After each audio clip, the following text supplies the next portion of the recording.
तर भगवंताची सेवा करण्यासाठी जन्म दिलाय. पण महाराज तुम्ही सांगा, जन्माला येऊन तुम्ही भगवंताची सेवा करता का? करता का? विठ्ठल विठ्ठल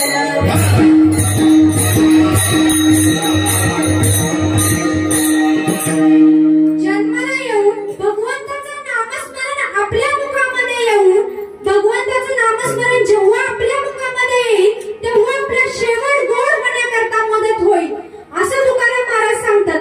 याचं सुंदर असं वर्णन या अभंगातून करतात. विठ्ठल विठ्ठल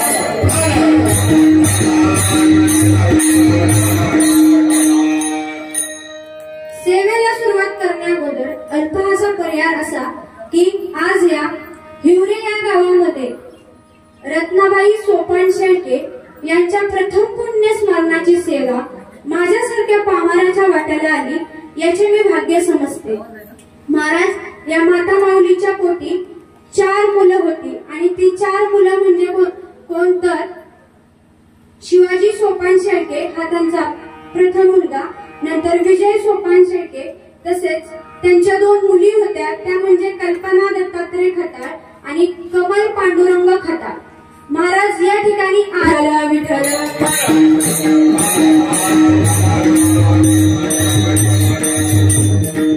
त्या माता माऊलीचा आज प्रथम पुण्यस्मरणाचा कार्यक्रम आहे आणि हा कार्यक्रमाच्या दिवशी या त्यांच्या परिवाराने आपल्या आईसाठी म्हणा, आपल्या आईसाठी आपल्या आईने दिलेल्या संस्कारामुळे हे जे लोक आपल्या आईसाठी झटतात ना महाराज, ते आपल्याला म्हणजे आई म्हणजे काय असते तर आ म्हणजे आत्मा आणि ई म्हणजे ईश्वर या दोन्ही शब्दापासून तयार होणारा शब्द महाराज आई असतो. आणि आज त्यांच्या त्या माता माऊलीचा आज वर्षश्राद्धाचा कार्यक्रम आहे आणि या कार्यक्रमा दिवशी त्या आत्म्याला पुढच्या जन्मी कोणती गती मिळणार आहे या दिवशी त्या आत्म्या म्हणजे त्या आत्म्याला कोणती गती मिळणार आहे हे आजच्या दिवशी ठरत असतं महाराज. आणि वर्षभर तो आत्मा संपूर्ण परिवार म्हणजे परिसराभोवती आणि या परिवारातच असतो वर्ष श्राद्ध होईपर्यंत. आणि जेव्हा वर्ष श्राद्ध होतं त्या दिवशी ठरतं की त्या आत्म्याला कोणती गती मिळते. आणि आज त्या माता माऊलीचा एवढा कार्यक्रम सुंदर म्हणजे कलियुगामध्ये सुद्धा वर्ष श्राद्धाचा कार्यक्रम, या ठिकाणी अन्नदान, या ठिकाणी भजन घेतलं, या ठिकाणी कीर्तनाचा कार्यक्रम होतोय. एवढा मोठा कार्यक्रम होण्यासाठी सुद्धा त्या माता माऊलीचे तेवढं मागच्या जन्मीचं पुण्य म्हणा, तसेच या परिवारावरती त्या माता माऊलीने केलेले संस्कार म्हणा, याशिवाय या ठिकाणी एवढा मोठा कार्यक्रम होण्यासाठी महाराज तेवढं भाग्य लागतं. आणि महाराज म्हणतात ना तुकाराम महाराज, आपुले नाहीता जोहर जागता धन्य माता पिता तयाचिया कुळी कन्या पुत्र वतीचे सात्विक तयाचा हरिक वाटे देवा विठ्ठल.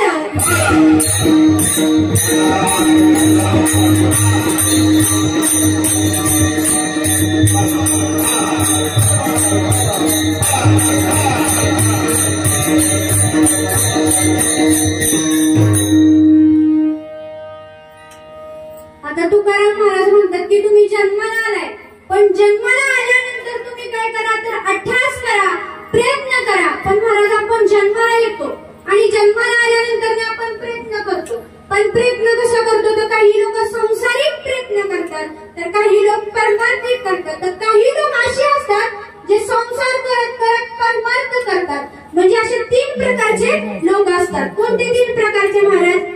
एक तर संसारिक अभ्यास करणारे असतात, दुसरे म्हणजे परमार्थिक अभ्यास करणारे असतात आणि तिसरे म्हणजे संसार करत करत परमार्थ करणारे असेही लोक असतात. मग नक्की शेवट कोणाचा गोड होतो तर महाराज तर तुम्हाला एका उदाहरणातून सांगते. विठ्ठल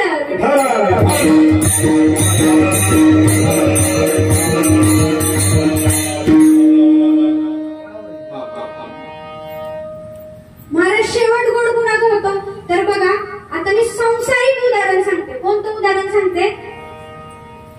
सर्वांचा आवाज मोठा खणखणीत आला पाहिजे. कसा? संसारिक उदाहरण सांगते. आता आपल्यासारखंच एक सर्वसामान्य कुटुंब असतं आणि त्या कुटुंबामध्ये महाराज ते कुटुंब अतिशय गरीब असतं आणि त्या कुटुंबातील जो मुलगा असतो त्याने संपूर्ण दिवस गरिबीतून काढलेला असते आणि गरीब असणं आणि गरिबीची झळ कितपर्यंत असते ही त्या मुलाला माहित होतं. म्हणून त्या मुलाची लहानपणीपासून एकच इच्छा होती की मी लहानपणीपासून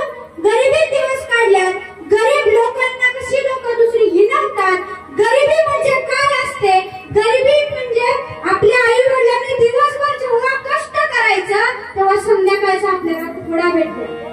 अशी या गरीब परिस्थितीतून महाराज त्या मुलाने दिवस काढलेले असतात महाराज. मग त्या मुलाची एकच इच्छा असते की काय, मी गरिबीत जन्माला आलो पण मी गरिबीत मरणार नाही. म्हणून त्या आई वडिलांना मी माझ्या आई वडिलांना एवढं सुख देईल की माझ्या आई वडिलांनी माझ्या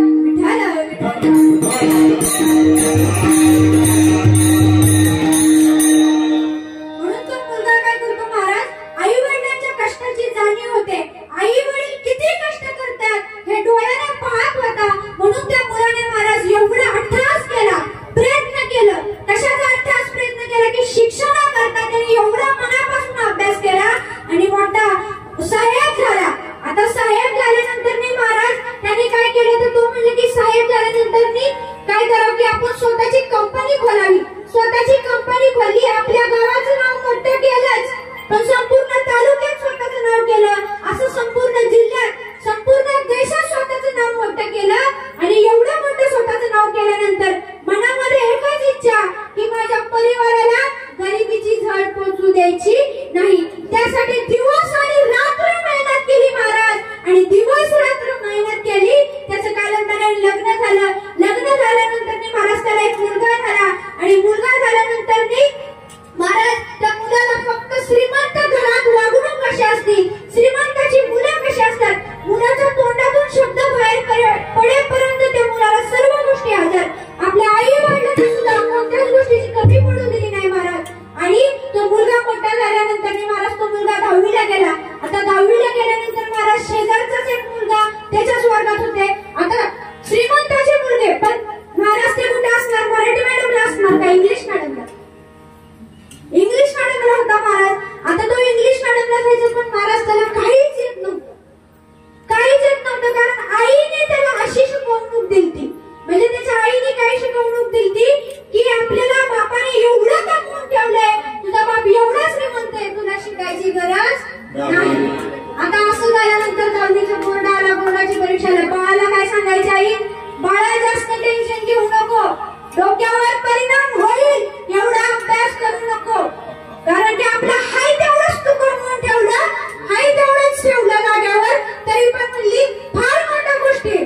पण तिकडेच त्याच्या वर्गातील एक गरीब मुलगा होता. त्याची आई काय सांगायची, बाळा की तू चांगला अभ्यास कर, तुझ्या आई वडिलांचं नाव मोठं कर. आता या बाळाचं वडील गरिबीतून दिवस काढलेलं, परंतु त्या बाळाच्या वडिलांचं फक्त लक्ष कशावरती तर संपूर्ण व्यवसायावरती. बाळाला संस्कार देणार कोण होतं, आई होती का वडील होते महाराज? आई होती. आईचा संस्कार, आईची शिकवण ही होती महाराज. बाळ कसं तरी 45% पास झालं आणि शेजारच्या बाळाला 95% पडले. आई काय म्हणली की बाळा अरे 45%चं काय घेऊन बसलाय, आपल्याला त्याची गरजच नाही. कारण की आपल्याला हाय हे तेवढंच टिकवून ठेवायचं महाराज. बाळाची ही शिकवण मला की आपल्याला कोणत्या गोष्टीची कमी नाही. मग तो मुलगा श्रीमंताची आई जसं बोलेल तसंच वागू लागला आणि नंतर मुलगा मोठ्यांच्या मुलांची संगत करू लागला, ते व्यसन करू लागला, दारू पिऊ लागला. आणि कालांतराने मग वडील म्हणले, बाळा आता माझं वय झालंय, एवढा सगळा मुलगा मी जो खटाटोप केलाय तेवढं सांभाळ करण्याची माझ्यामध्ये म्हणले आता तेवढा माझ्यामध्ये बळ राहिलं नाही. बाळा एक कर की मी जेवढं सांभाळलंय तेवढंच तू व्यवस्थित सांभाळ. आता महाराजाला लहानपणीपासूनच एवढा लाडक वागवलंय. अचानक त्याच्यावरती एवढा सगळा म्हणजे सगळा तोल सोपवल्यानंतर एवढा गराडा सोपवल्यानंतर तो झेपेल का त्याला महाराज? त्याला दिवसभर मुंडक्या करत फिरण्याची सवय होती. अचानक वडिलांनी एवढा सगळा दराड दिल्यानंतर त्याला काही झेपाना महाराज. आता तो वडिलांनी सांगितलं म्हणून कंपनी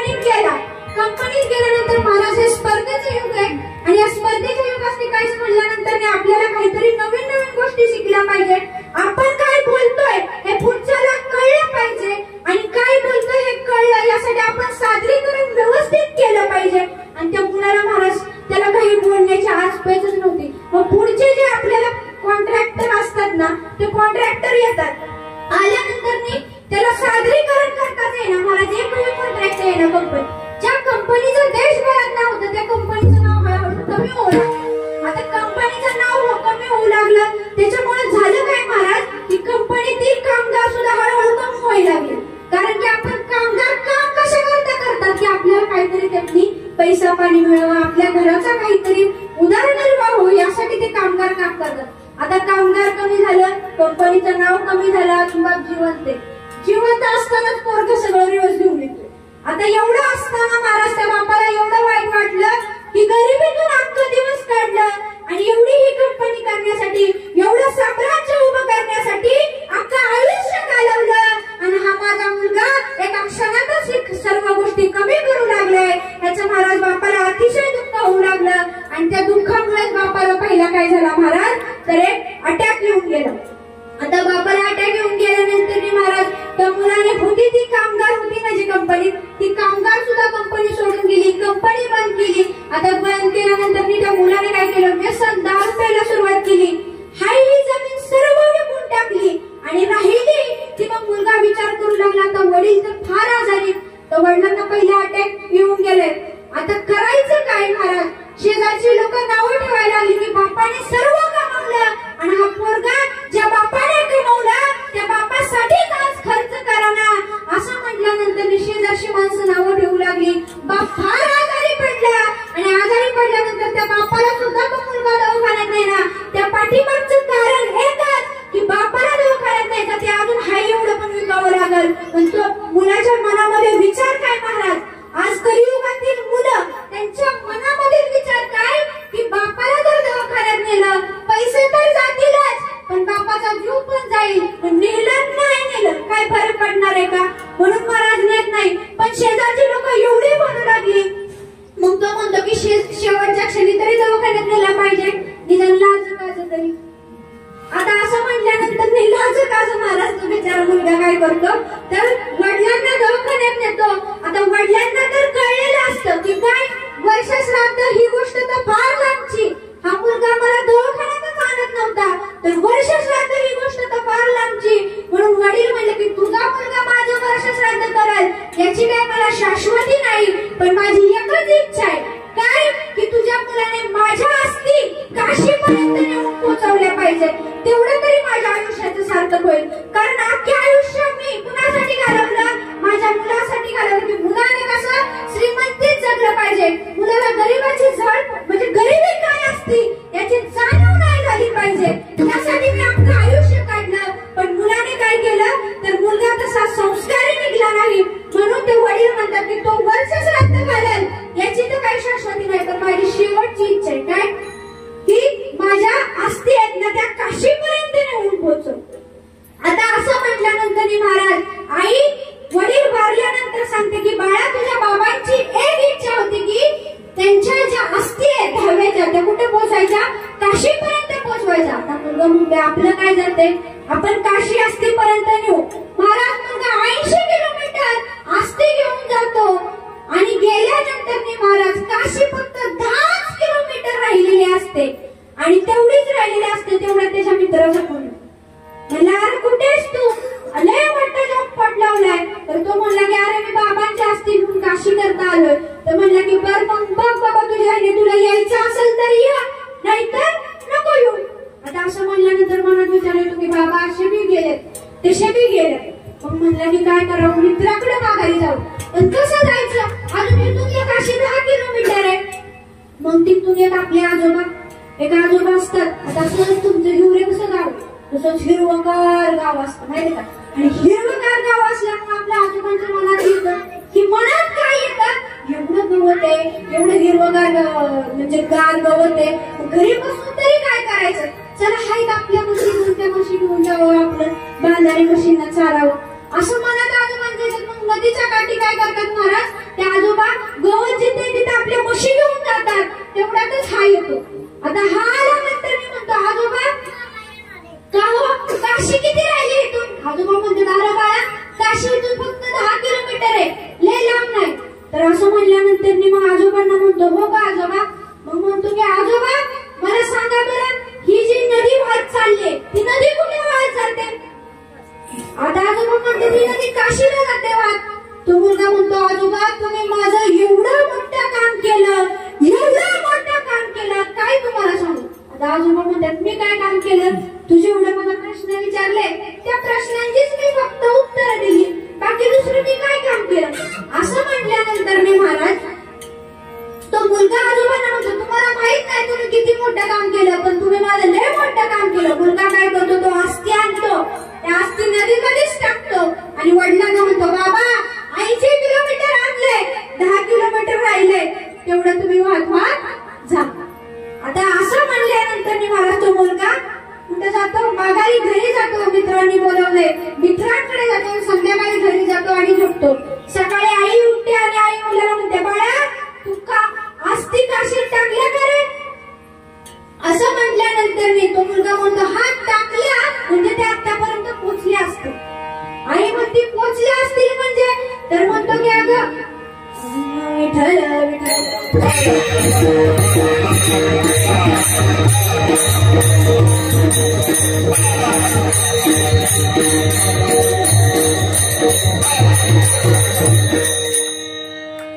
असं आईने प्रश्न केला की तू अस्थी काशीमध्ये टाकल्या का?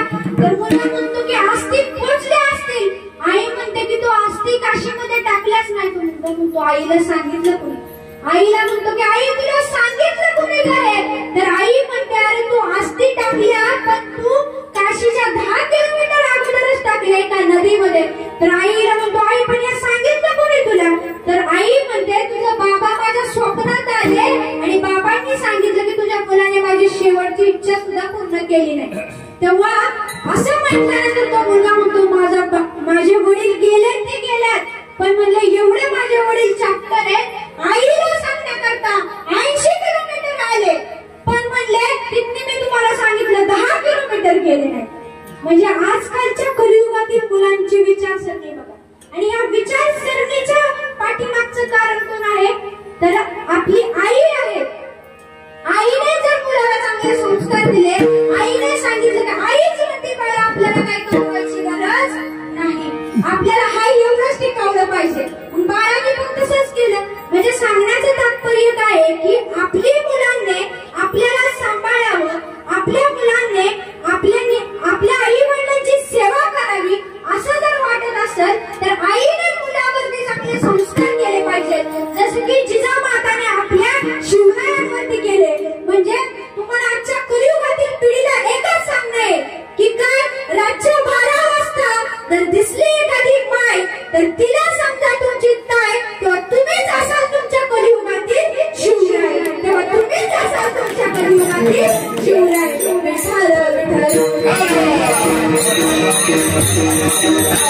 मुलं जर तुमचं वर्ष श्राद्ध घालू शकत नसेल तर तुमचा शेवट गोड होईल का महाराज? मग तुम्ही अठ्ठास केला पाहिजे, पण कोणता? तर भगवंताचं नाव तुमच्या मुखामध्ये येईल. हा अठ्ठास केला तर तुमचा शेवट गोड होण्याकरता मदत होईल. कारण या जगामध्ये कोणच कुणाचा नसतं महाराज. मुलगा नसतो, आई नसते, वडील नसतो, कोण कोणाचंच नसतं महाराज. फक्त आपला भगवंतच आपला असतो. आणि भगवंताने जन्मच त्याकरता दिलाय, कशा करता? नामस्मरण करण्यासाठी. आणि कलियुगात तर महाराज फार बिकट परिस्थिती की आज आपली मुलं आपल्याला सांभाळतील याची सुद्धा शाश्वती नाही. कारण की आज सर्वात जास्त महाराष्ट्रामध्ये वृद्धाश्रम आहे. आणि आपल्या मुलांनी आपल्याला जर सांभाळावी अशी जरी आपली इच्छा असेल तर मुलांना संत ज्ञानेश्वर महाराज कोण आहे, संत तुकाराम महाराज कोण आहे, आई आजकालची आई फक्त पुंडलिकासारखा मुलगा पाहिजे असेल तर आपल्या मुलांना संस्कार दिला पाहिजे. हरिपाठ म्हणजे काय हे सांगितलं पाहिजे. विठ्ठल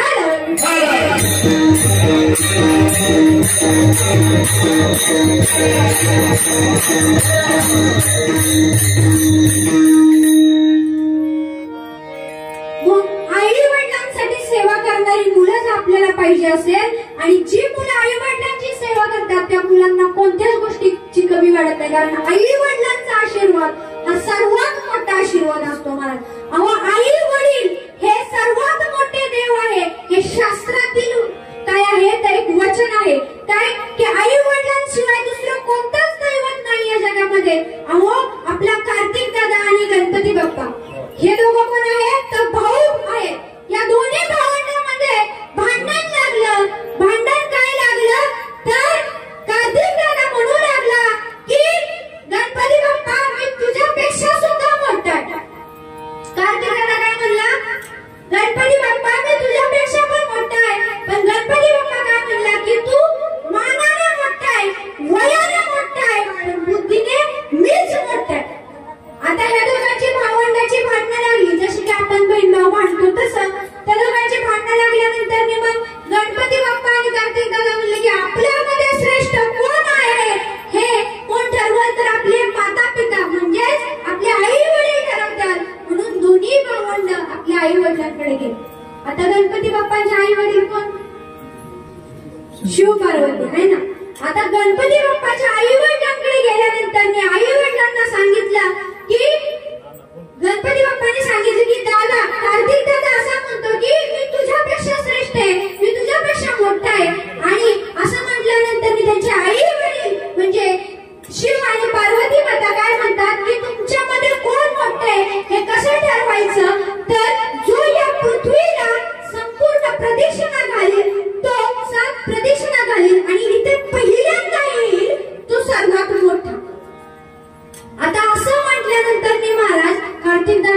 पहिल्यांदा प्रदक्षिणा घालून यायची.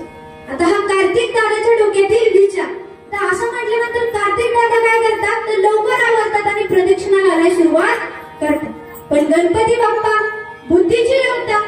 गणपती बाप्पाने काय ठरवलं की गणपती बाप्पांच्या मनामध्ये विचार आला की शास्त्रामध्ये सांगितलं काय की आई वडील हे सर्वात मोठे दैवत आहे.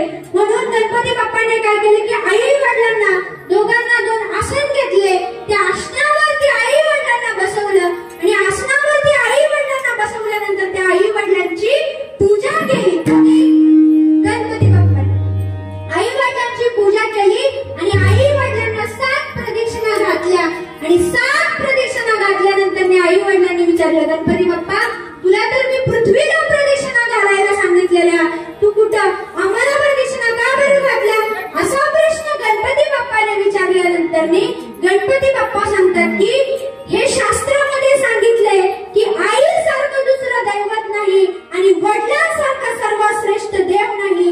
जर तुम्ही काशीला नाही गेला तरी चालेल पण आई वडिलांची तुम्ही सेवा केली पाहिजे.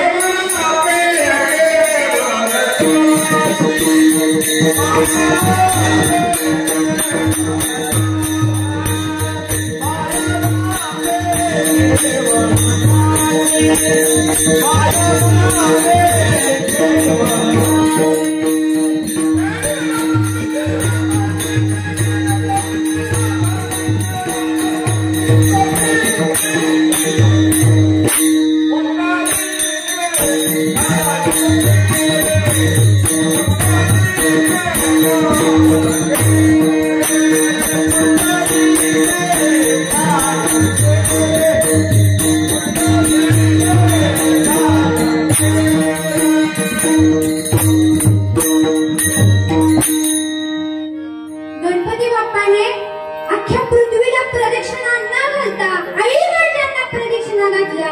त्यावेळेस ठरलं की गणपती बाप्पा हे बुद्धीचे दैव आहे. गणपती बाप्पा हे सर्वश्रेष्ठ आहे. काही सांगितलं गणपती बाप्पाने सुद्धा की आई वडिलांशिवाय दुसरं कोणतंच दैवत नाही महाराज. जर तुम्ही देवाची पूजा केली तुम्ही महाराज एवढं अन्नदान केलं पण घरामध्ये त्या आई वडिलांची सेवा केली नाही आई वडिलांशी नीट बोलला नाही तर महाराज तुम्हाला या जन्माला येऊन सुद्धा महाराज त्या आई वडिलांना जर दुःख दिलं तर तुम्ही जीवनामध्ये यशस्वी होणार नाही. कारण आई वडिलांचा आशीर्वाद सर्वात मोठा असतो महाराज. विसरा तुम्ही संपूर्ण जगाला पण विसरू नका आई बाप्पाला. विसरा तुम्ही संपूर्ण जगाला पण विसरू नका आई बाप्पाला. आई वडील एवढे थोर आहेत की आई वडिलांपेक्षा या जगामध्ये सर्वात श्रेष्ठ कोणच नाही. आई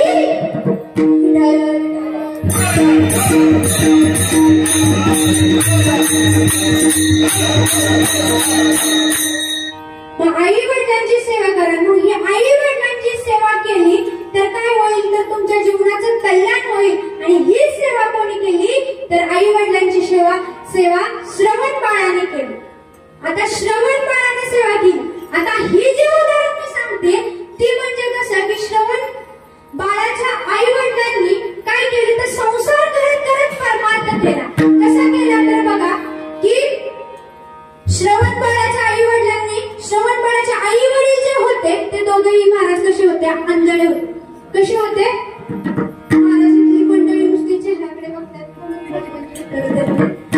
कसे होते. आता श्रवण बाळाचे आई वडील कसे होते तर आंधळे होते. आता त्या आंधळे आई वडिलांचे महाराज आपल्या घरामध्ये एखादं वृद्ध व्यक्ती असेल आणि त्या व्यक्तीचा हात जरी मोडला असेल तर आपण 1 महिना खपवून घेऊ 2 महिना खपवून घेऊ 3 महिने घेऊ पण 4थ्या महिन्यात तरी महाराज आपल्या मनामध्ये काय दोषपणा येतो. मग तशा आई वडिलांचे दोघं आई आणि वडील दोघं सुद्धा आंधळे होते तरी त्या आई वडिलांची सेवा त्या श्रावण बाळाने एवढी मनापासून केली महाराज. आई वडिलांचे जे शब्द तोंडातून बाहेर पडतात ते सर्व शब्दांचे आदर केला आणि ते सर्व इच्छा त्यांच्या पूर्ण केला. आणि आई वडिलांची त्या एकच इच्छा होती की श्रावण बाळा तू सर्व आमच्यासाठी केलं परंतु आता आमची एकच इच्छा आहे की काय की मरण्या अगोदर आम्ही काशीची वारी व्हावी आमच्याकडून एवढीच इच्छा आहे.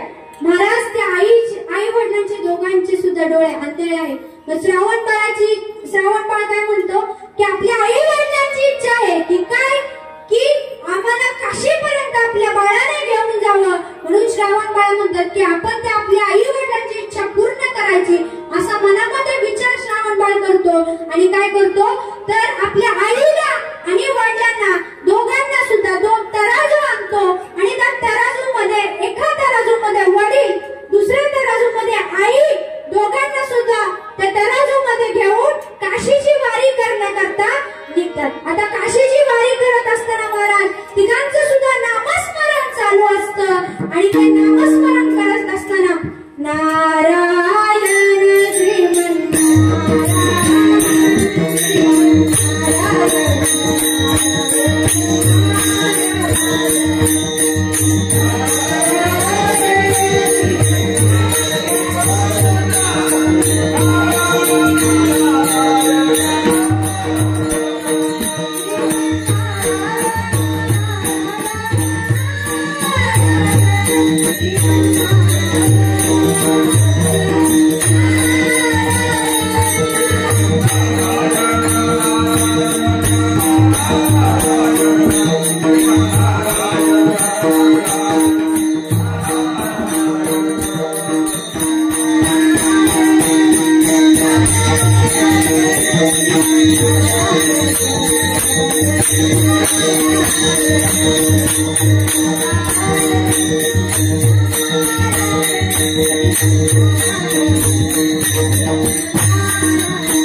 आणि त्याच्या आई वडिलांचं काशीला जात असताना भगवंताचं नाम चालू असतं.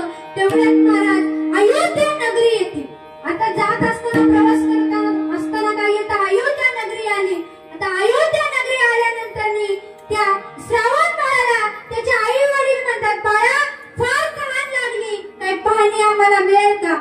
आता असं म्हटल्यानंतर श्रावण बाळ आपल्या आई वडिलांना एका झाडाखाली ठेवतो आणि पाणी कुठे भेटते का याच्या शोधात जाऊ लागला. आणि मग पाणी कुठे भेटेल याचा विचार करत करत त्या अयोध्या नगरीमध्ये पाणी कुठे भेटेल म्हणून नदी आहे का कुठं पाहू लागला. त्या अयोध्या नगरीच्या जवळच महाराज एक शरयू नदी होती आणि मग त्या शरयू नदीपाशी कोण गेलं, श्रावण बाळ गेलं आणि हातामध्ये घागर घेऊन गेले. का घागर घेऊन गेले की आई वडिलांना तहान लागली म्हणून पाणी आणण्याकरता त्या नदीमध्ये गेले. महाराज त्या अयोध्येचा राजा कोण होता, दशरथ राजा होता. अयोध्येचा राजा दशरथ राजा होता. आणि महाराज त्या दशरथ राजाचा एक रोजचा नित्यक्रम होता की काय, की शरयू नदीच्या जवळ एक घनदाट जंगल आहे आणि त्या जंगलामध्ये रोजची एक शिकार करायची हा नित्यक्रम होता. महाराज रोज तो शिकार केल्याशिवाय घरी यायचा नाही. कोण, दशरथ राजा. दशरथ राजा कोणत्या नगरीचा महाराज राजा होता तो, तर अयोध्या नगरीचा राजा होता. आता महाराज दशरथ राजा काही रोजच्या नित्यक्रमाप्रमाणे शिकार करण्यासाठी सकाळी कुठे गेला, तर शरयू नदीच्या जवळ एक घनदाट जंगल होतं, तिथे शिकारी करता गेला. सकाळपासून ते संध्याकाळपर्यंत आज संपूर्ण दिवस दशरथ राजा शिकार कुठे भेटते का, शिकार कधी येईल का हे पाहत बसला. पण आजच्या दिवशी महाराज शिकारच आहे. पण दशरथ राजाचा महाराज एक नियम होता की शिकार केल्याशिवाय घरी जायचं नाही. आता महाराज संध्याकाळची वेळ झाली. संध्याकाळची वेळ झाल्यानंतर वाऱ्याचा वेग वाढला. वाऱ्याचा वेग वाढल्यानंतर महाराज झाडांची पानं हलू लागली. आता झाडांची पानं हलू लागल्यानंतर दशरथ राजाला काय वाटलं की कोणतरी प्राणी आले, साप आलाय काय किंवा कुठला दुसरा प्राणी आलाय का असं दशरथ राजाला वाटू लागलं. मग दशरथ राजाला जसा त्या वाऱ्याच्या वेगाने पाण्याचा आवाज आल्यानंतर दशरथ राजाला असं मनात वाटलं की दशरथ राजा महाराज सावध व्हायचा. आणि सावध व्हायचा ना हातामध्ये धनुष्यबाण घ्यायचा आणि आवाज कमी झाला की बंद करायचा. आणि महाराज आता तिथं कोण गेला होता, शरयू नदीमध्ये आपला श्रावण बाळ गेला होता. जसं श्रावण बाळाने ती घागर हातामध्ये घेतली आणि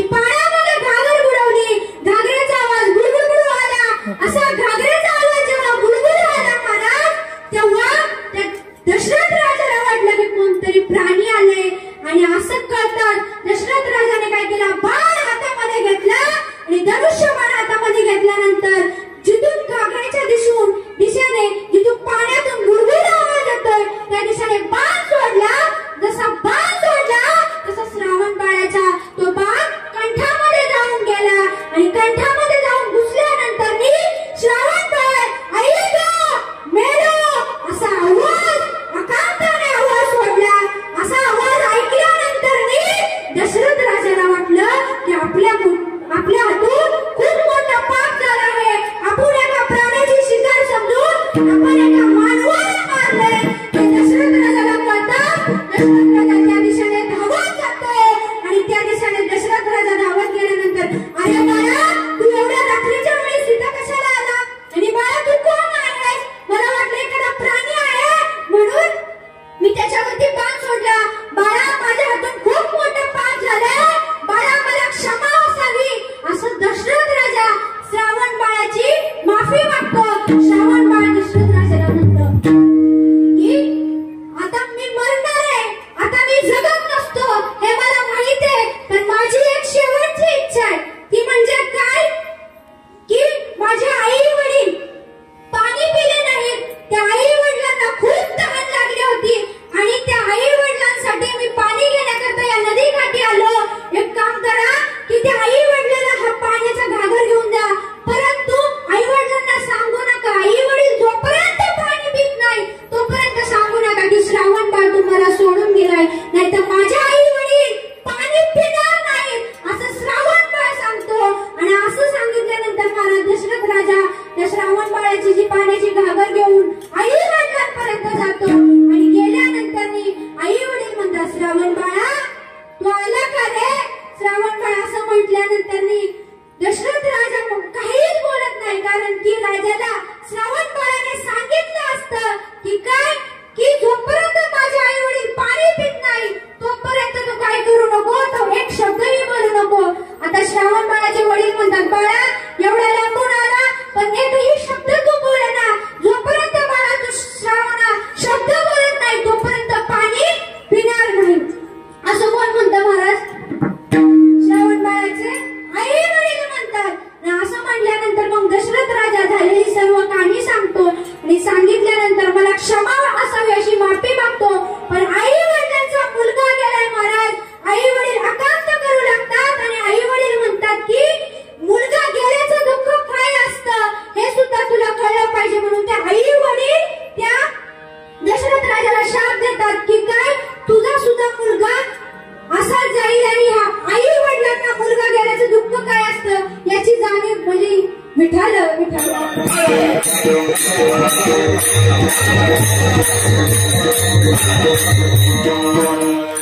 श्रावण बाळाचं दृष्टांत सांगण्याचं तात्पर्य हे की श्रावण बाळाच्या कंठामध्ये बाण लागलाय तरी सुद्धा श्रावण बाळाच्या मनामध्ये एकच इच्छा की माझ्या आई वडिलांनी पाणी पिले पाहिजे. म्हणजे मरता क्षणी सुद्धा आई वडिलांचाच विचार. अशी त्या काळातील महाराज मुलं होते. आणि आजच्या काळातील मुलं कसं हे काय झालं की हे जे उदाहरण मी तुम्हाला सांगितलं श्रावण बाळाचं. श्रावण बाळाच्या आई वडिलांनी काय केलं संसार करत करत परमार्थ केला. आता तुम्ही म्हणाल की महाराज एवढं भगवंताचं नामस्मरण घेतलं तरी सुद्धा श्रावण बाळाच्या कंठामध्ये बाण लागला. मग एवढं नामस्मरण करून सुद्धा भगवंताचं श्रावण बाळाला असं मरण आलं. मग म्हणलं की देवाचं नामस्मरण करून तरी काय फायदा? त्या बसलेले काय महाराज कमी असतं म्हणजे की आता देवाचं नामस्मरण श्रावण बाळ करत होता. आई वडिलांची सेवा करत होता तरी सुद्धा एवढ्या लहान वयात श्रावण बाळाला मृत्यू आला. तर महाराज ते प्रारब्धाचे फळ असतात.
आणि नामस्मरण मुखामध्ये आलं तर आपला शेवट गोड होण्याकरता मदत होते. तेच महाराज अभंगाच्या प्रथम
याच्यासाठी केला होता अट्टहास शेवटचा दिवस गोड व्हावा. म्हणजे अट्टहास कशासाठी करायचे की शेवट गोड होण्यासाठी. जन्माला येऊन आपला जर शेवट गोड व्हावा असं आपल्याला वाटत असलं तर आपल्या आयुष्यामध्ये संगत आहे ना चांगल्याची लाभली पाहिजे. संगत जर चांगल्याची लाभली तरच आपला शेवट गोड होण्याकरता मदत होईल. कारण संगत दारुड्याची लागली तर महाराज आपण काय करायला आपलं आयुष्य दारू पिण्यामध्येच घालवा शेवट गोड होईल का नाही. पण संगत जर चांगल्याची लाभली तर आपल्या मुखामध्ये नामस्मरण येईल. संत मंडळांची संगत लागली तर आपल्या मुखामध्ये नाम येईल आणि नाम आल्यानंतर मुखामध्ये शेवट गोड होण्याकरता मदत होईल महाराज. कारण की आता मला माहिती की टाइम झालेला आहे तसं आपण उरकता घेणार पण तसं तुम्ही प्रश्नांची उत्तरं पटपट द्या. आता एक आईन्स्टाईन असतो. कोण असतो पटकन आईन्स्टाईन असतो. आईन्स्टाईन म्हणजे कोण व्याख्यान करणारा. आता महाराज एवढं सुंदर व्याख्यान तो करत असतो की महाराज एवढं सुंदर व्याख्यान करत असतो की त्या गावकऱ्याने त्याच्या गावातील एका लोकांनी त्याचं व्याख्यान ऐकलेलं असतं आणि ऐकलेलं असतं. मग त्या गावातील लोकांची म्हणजे त्या व्यक्तीची इच्छा असते की आपल्या गावात याचं व्याख्यान झालं पाहिजे. पण त्या गावातील महाराज लोकांनी व्याख्यान ऐकलंय पण कसं रेकॉर्ड वरती ऐकलंय. त्याचा चेहरा त्या व्याख्यानकाराचा कुणी पाहिलेला नव्हता. जो व्याख्यान करत असतो त्याचा चेहरा पाहिलेला नसतो महाराज. आता जसं हे मी मला 1 महिन्यापूर्वी तारीख दिली तशीच महाराज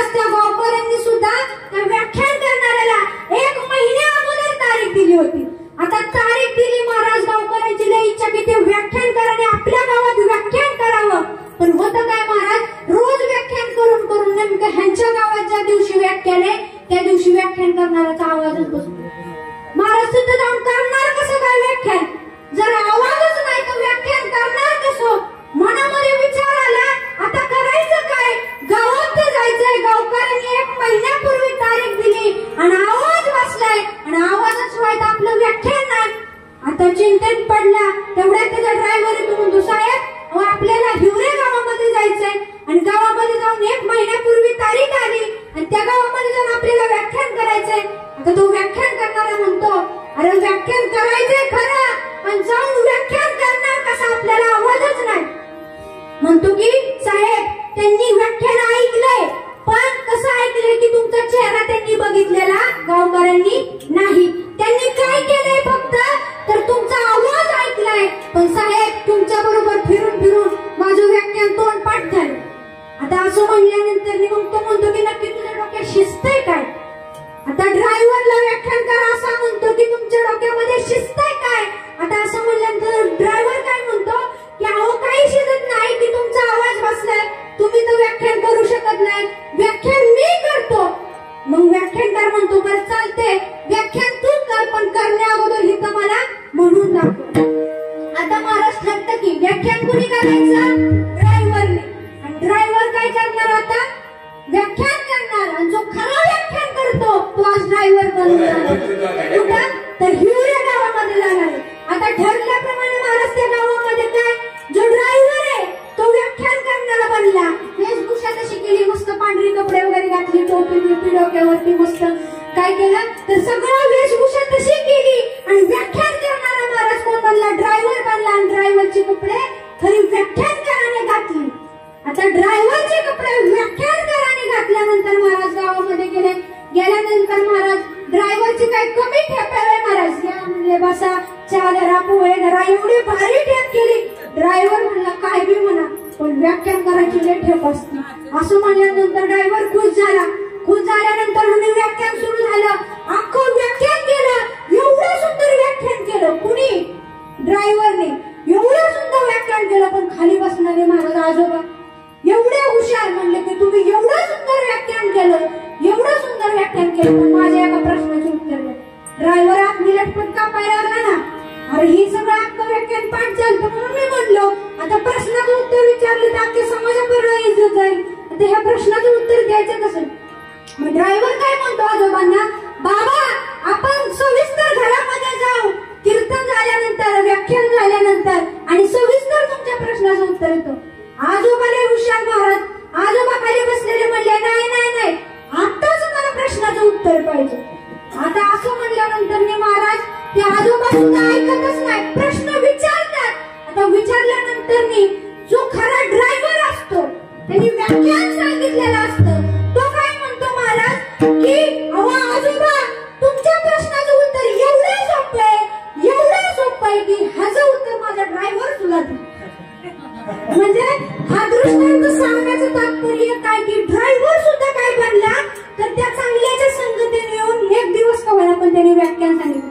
या संत मंडळीच्या संगतीत येऊन तुमच्या मुखामध्ये जर नामस्मरण आलं अहो संत तुमच्या घरी येतात यासाठी सुद्धा भाग्य लागतं. आणि या संतांच्या संगतीत आलं तर तुमचा शेवट गुण होण्याकरता मदत नक्कीच होईल. मग संतांच्या संगतीत आल्यानंतर शेवट गुण होण्याकरता मदत का होईल तर भगवंताचं नाम तुमच्या मुखामध्ये येईल ना आपोआपच शेवट गुण होण्याकरता मदत होईल. आणि जसा शेवट गुण होतो त्याला कशाची प्राप्त होतो?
आणि ज्याचा शेवट गोड होतो तो मनुष्याला कुठल्याच गोष्टीची इच्छा आकांक्षा राहत नाही, समाधान प्राप्त होतो, तो निश्चिंत होतो. तेच मला अभंगाच्या दुसऱ्या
म्हणजे काय की कीर्तनात बसलाय तरी सुद्धा तुमच्या मनामध्ये विचार कशाचा, तर 12 वाजल्यात पटकन आवरा आणि आम्हाला घरी जायचे. आज तर गुरुवार महाराज, गुरुवार म्हणल्यानंतर महिला मंडळांच्या मनामध्ये तो वेगळाच विचार. म्हणजे कीर्तनात बसलाय पण कीर्तनापासून तुम्ही देवाचं नामस्मरण केलं पाहिजे का? जेवढं तुम्ही मनापासून कीर्तनात नामस्मरण करताल तेवढं लवकर आपण कीर्तन संपवणार. आता मी शेवटचीच मीराबाईची कथा सांगणार आणि कीर्तन संपवणार. पण ती कथा म्हणून मी तुम्हाला काय सांगणार आहे की मीराबाई सारखं नामस्मरण करण्याचा प्रयत्न करा.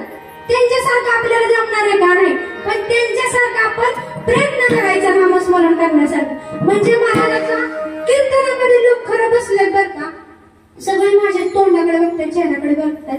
सगळ्यांचं काय माहितीये का की चालले तुमचं चालू द्या, फक्त टायमिंग आलाय तेवढं लक्षात ठेवा.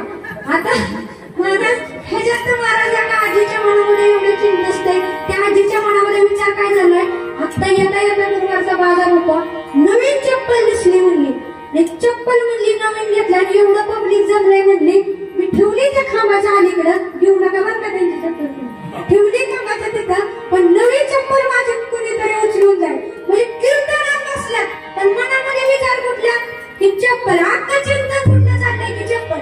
महाराज एका आजीचा तो विचार तिसराच चालू आहे कीर्तनापासून. कीर्तना करता एवढं लांब आली खरं हिवऱ्याला, पण माझ्याशिवाय घरचं काय म्हणतात अजिबात नाही. अहो माझ्याशिवाय शरड गुरु कोण बघतच नाही म्हणे. आणि म्हणले आज मी एवढं सगळं सोडून माझा संसार आली खरं, पण म्हणलं की आता माझ्या स्वतःला काय समजणार नाही, सांगू शकत नाही म्हणे, कारण माझ्याशिवाय काय म्हणलं पान हालत घरातलं अजिबात नाही. महाराजावर दुसरीचा तर तिसराच विचार, 12 वाजला 12:30ला माझी मालिका कधीही महाराज उलटत. म्हणजे कीर्तनात बसलाय तुम्ही, पण कीर्तनामध्ये बसून तुम्ही देवाचं नामस्मरण करताय का? नाही. अहो कीर्तनात बसून जर तुमचं मन तिथं कीर्तनात नसेल तर तुम्ही बसलेले फळ तुम्हाला प्राप्त होईल का? नाही. कारण की जर तुम्ही नामस्मरण करायचं म्हणलं ना तर कुठेही करू शकता. ज्ञानदेव म्हणे नाम आहे सुलभा सर्वत्र दुर्लभ विरळ जाणे. म्हणजे नामस्मरणामध्ये महाराज एवढी ताकद आहे की नामस्मरण जर तुम्ही केलं आणि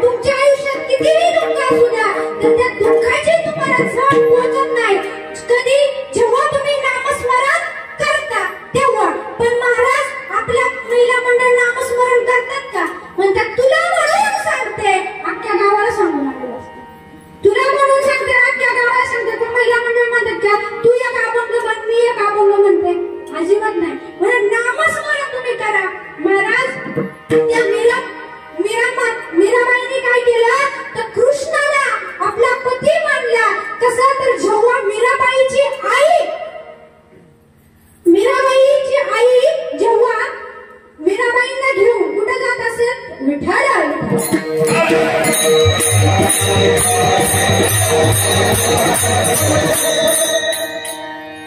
मीराबाईचे जे आजोबा होतं, जेव्हा मीराबाईच्या आई काय होत्या तर गरोदर होत्या, त्यावेळेस मीराबाईच्या आजोबांनी त्यांच्या घरामध्ये भागवत कथा लावलेली. मग मीराबाईची आई काय करायची? मीराबाई पोटात असताना काय करायची? भागवत कथा ऐकायच्या. आणि ऐकल्यानंतर एकदा मीराबाई 2-4 वर्षाच्या मीराबाई होतात. तर 4 वर्षाच्या मीराबाई झाल्यानंतर त्यांचे आजोबा मीराबाईंना घेऊन कुठे जातात तर भागवत कथेमध्ये जातात. आता भागवत कथेमध्ये गेल्यानंतर भागवत कथेमध्ये काय सर्व श्रीकृष्ण कसा आहे याचंच वर्णन करतात. कृष्ण कसा आहे? यशोदेचा कट्याळ कनबाई.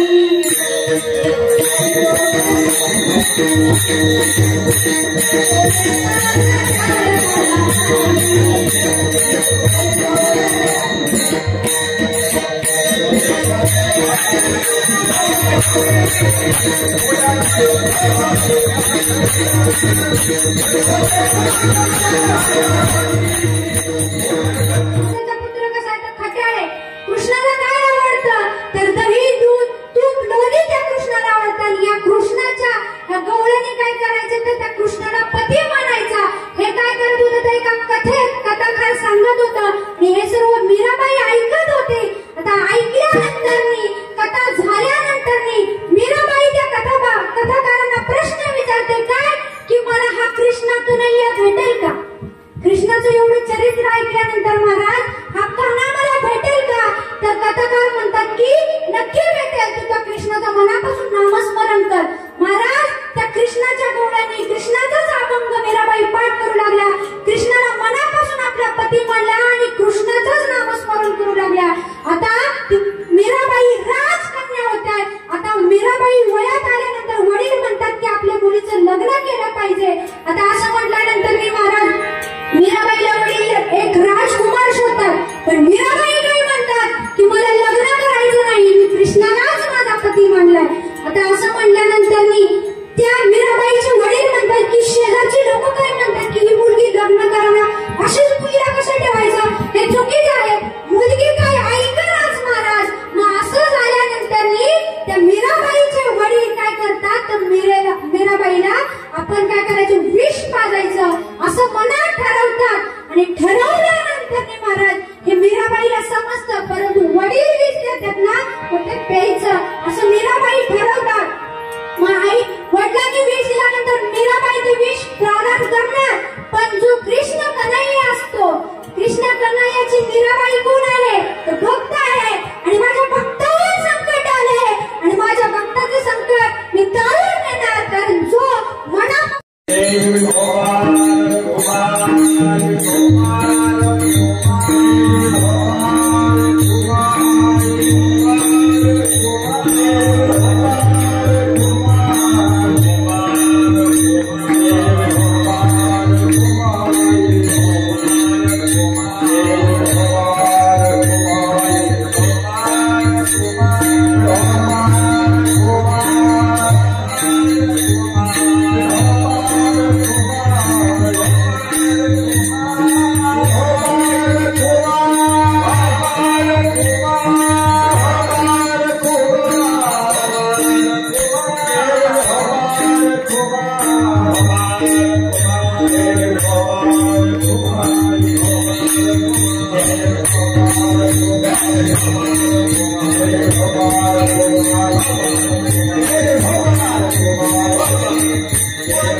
पहिलं तर आपल्याला तुकाराम महाराजांनी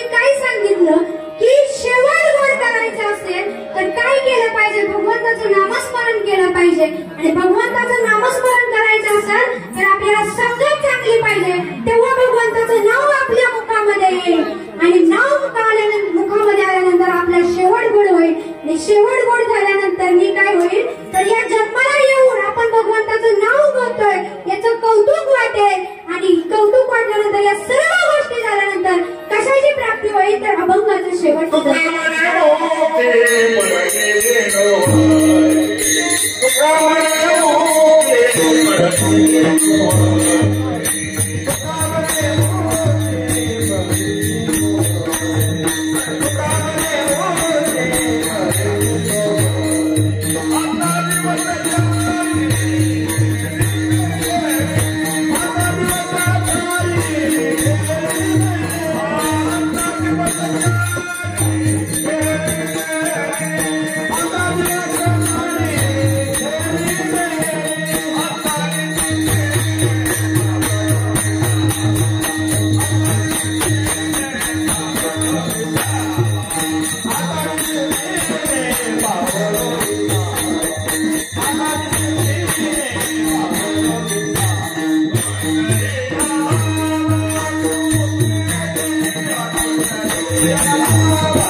Thank